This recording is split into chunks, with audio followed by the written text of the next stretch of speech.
Kan. Jadi ada anggapan dakwah tauhid itu hanya untuk orang-orang kafir. Ini salah. Orang kaum muslimin aja, bukan hanya kaum muslimin, kiainya, ustadznya, habibnya belum tahu tentang tauhid. Mereka masih berbuat apa? Kesyirikan. Harus kita dakwakan ribuan kali sampai mereka paham tentang agama ini. Dan ini dakwah tauhid semuanya yang didakwakan oleh para imam Ahlus Sunnah kepada siapa? Kepada kaum muslimin, mendakwakan tentang tauhid. Uler niku nemplek nang ndi mawon jengkelno, nemplek nang gone godhong-godhonge bolong, nemplek nang gone buah-buahe bosok, nemplek nang gone kulite menungso kulite gatel. Makane nek ana wong ngomong sak ngomong kok gatelno kuping, gatelno ati, iku asline dudu wong tapi ular. Rasulullah SAW disebutkan, Pak, nanti pasukan Mahdi itu pecah menjadi dua. Maksudnya terbagi menjadi dua. Yang satu berperang bersama Isa, yang satunya memerangi orang-orang India. India mana? India itu mana? Loh, India mana, Pak? Mas, dulu ketika Belanda menjajah Indonesia, memberikan nama negeri ini apa?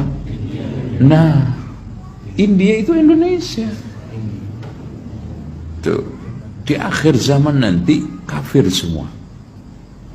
Buktinya diperangi oleh siapa? Nggak mungkin diperangi oleh pasukan Mahdi kalau memang dia itu bukan musuhnya. Nggak mungkin memerangi temannya sendiri. Orang itu setiap ketemu dia sama dia harus cium tangan.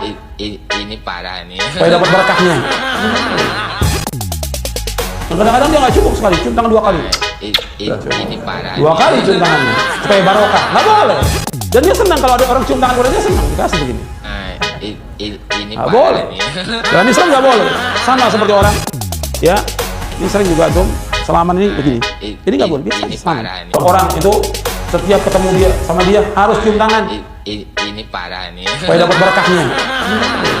Kadang dia nggak cukup sekali, cium tangan 2 kali. 2 kali cium tangannya supaya barokah. Nggak boleh. Allah mengatakan dalam Al-Quran, Ar-Rahmanu 'alas istawa. Allah bersemayam di atas arsy. Menerjemahkan istiwa dengan bersemayam salah satu kekeliruan yang sangat fatal dalam pembahasan akidah. Karena bersemayam kalau kita buka kamus besar bahasa Indonesia, dia maknanya adalah duduk. Ijma' seluruh ulama sepakat bahwasanya Allah bersemayam di atas arasy. Dan istiwa itu jangan diterjemahkan bersemayam. Jadi Allah Subhanahu wa taala bersemayam di atas arsy. Allah Subhanahu wa taala melihat, Allah Subhanahu wa taala mendengar.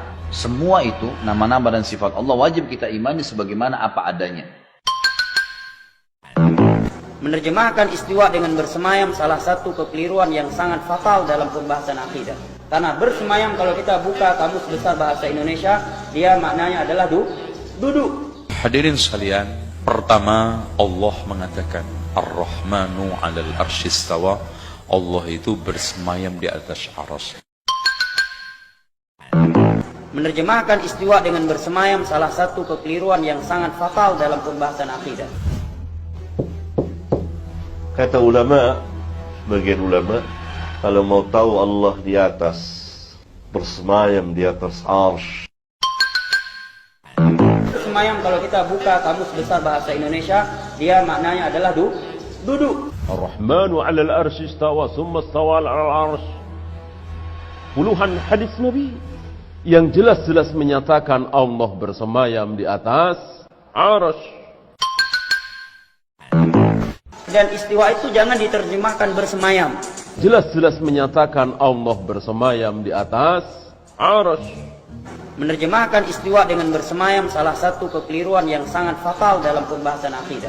Karena bersemayam kalau kita buka kamus besar bahasa Indonesia, dia maknanya adalah duduk. Seperti saya ini duduk di atas kursi, duduk di atas arsy. Lalu Allah nempel di arsy, kalau arsy-nya goyang, Allah ikut goyang. Ini pemahaman yang sesat dan menyesatkan. Buat orang perempuan Idul Fitri sholat wajib fardu ain. Karena dalil menjelaskan bahwa diperintahkan oleh Rasulullah sampai orang yang sedang haid pun suruh berangkat. Sholat 5 waktu gak gitu-gitu amat loh. Ibu, kenapa bu pada nggak sholat id? Masak tat, nggak ada orang di rumah. Yang nyuruh masak siapa? Sunnah memang kita makan dulu sebelum sholat.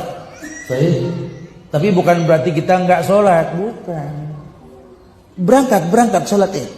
Berpenampilan sebaik mungkin, bertakbirlah, berputarlah ketika berjalan. Ini semua kemuliaan yang Islam perintahkan kita untuk seperti itu. Tapi memang salah kalau baca surah Yasin pada malam Jumat pada malam Jumat, mohon penjelasannya.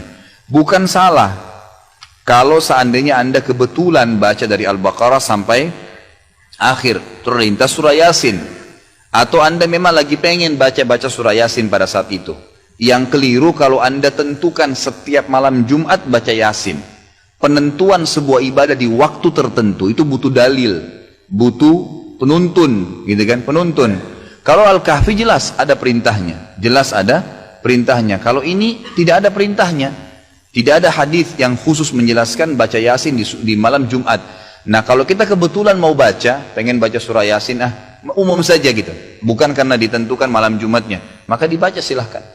Tapi kalau dihubungkan dengan waktu malam Jumat gitu kan, apalagi dengan tempat tertentu, ini butuh dalil penjelasan, butuh dalil untuk menjelaskan. Jadi sebenarnya tujuannya ikhwas sekalian bukan menyoroti surah Yasinnya. Jangan salah faham masalah ini. Ada orang pulang dari bar, muslim, mabuk, tabrakan mati.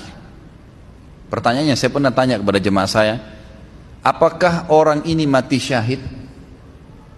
Muslim, keluar dari bar, mabuk, tabrakan, apakah dia mati syahid? Jangan ragu jawab, mati syahid.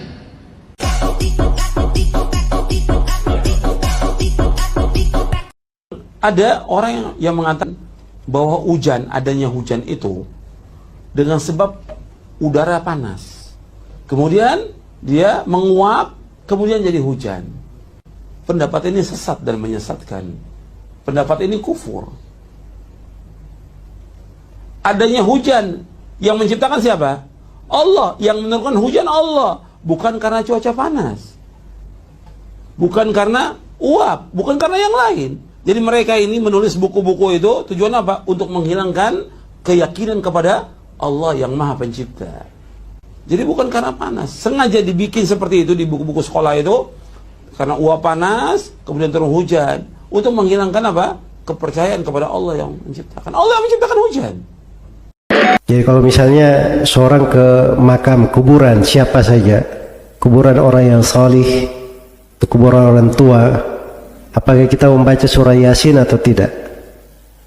Jawabannya, di kuburan itu bukan tempat untuk membaca Al-Quran. Kuburan itu malah dilarang untuk membaca Al-Quran di situ. Makanya Nabi SAW ketika menegur sebagian orang yang rumahnya tidak dibacakan Al-Quran, Nabi bilang, jangan kalian jadikan rumah kalian seperti kuburan. Jadi rumah yang tidak dibacakan Al-Quran seperti apa?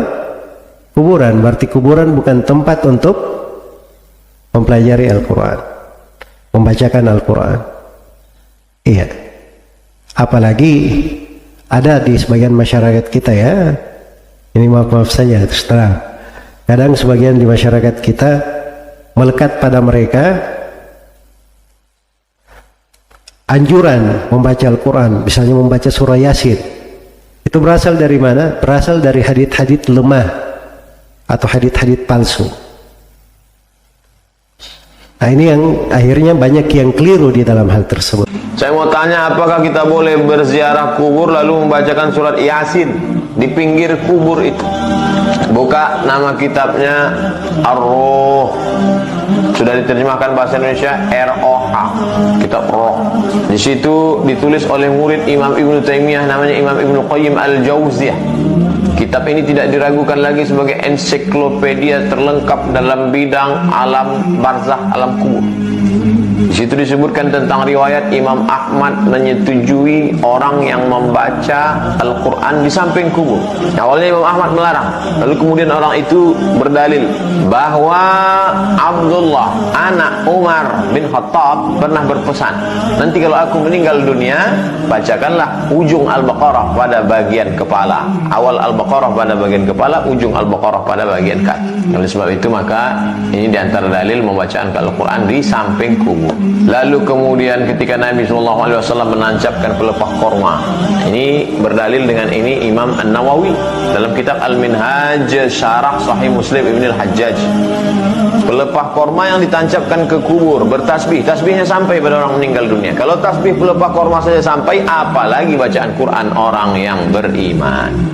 Maka membacakan Quran untuk orang yang meninggal dunia, bacaannya sampai baik dari rumah maupun di samping kubur. Allahu a'lam. Ustaz, ana seorang pedagang di pasar. Bagaimana caranya mengatasi sihir secara syar'i? Karena ketika saya bertemu dengan pelanggan saya, dia bilang toko saya selalu tutup. Padahal setiap hari saya buka. Nah, itu memang ada sihir model kayak gini ada ya. Ini kayaknya tokonya sudah hancur. Orang lewat hancur tokonya atau tertutup terus. Padahal buka di situ. Coba antum sering mutar murotal di situ, atau sering baca Quran di situ. Tadi zikir, tidak ada yang bisa menolak kecuali dengan zikir-zikir. Antum jualan apa ya sudah putar murotal, suara antum dengarkan. Mudah-mudahan tokonya kebuka lagi. Berdoa kepada Allah ya, berdoa kepada Allah. Ketika datang orang bertanya, wahai Syekh, ini ada keluarga saya kerasukan setan. Bagaimana cara mengobatinya? Lalu kata Syekh Ibnu Baz, ambillah daun sidir. Daun sidir, daun bidara ambil, lalu hancurkan, lumatkan dengan batu, masukkan ke dalam air, bacakan Al-Fatihah, bacakan Qul Huwallah, bacakan Qul A'udzu bil Falaq, bacakan Qul A'udzu birabbin nas, bacakan pangkal Al-Baqarah, bacakan ayat kursi, bacakan akhir Al-Baqarah. Setelah itu mandikanlah. Itu tidak pernah dilakukan Nabi, tidak pernah disuruh Nabi. Dari mana didapat itu? Gabungan dari beberapa hadis, dari beberapa perbuatan sahabat. Maka kalau dipakai kaedah tadi, kalau tidak dilakukan Nabi bid'ah, berarti Syekh Ibnu Baz masuk neraka juga gara-gara ini. Begitulah kaedah yang berbahaya. Kalau disampaikan kepada masyarakat, akar dari radikalisme memandang orang salah, maka berawal dari kaedah yang singkat dan fatal, tidak pernah disebutkan oleh Nabi, tak pernah disebutkan oleh sahabat, tak pernah disebutkan oleh tabi'in, tak pernah disebutkan oleh salafun as-salih. Maka umat ini mesti diselamatkan. Jadi bagaimana cara menyelamatkan 9 orang yang sudah terhukum, terdakwa masuk neraka gara-gara 5 kaedah tadi?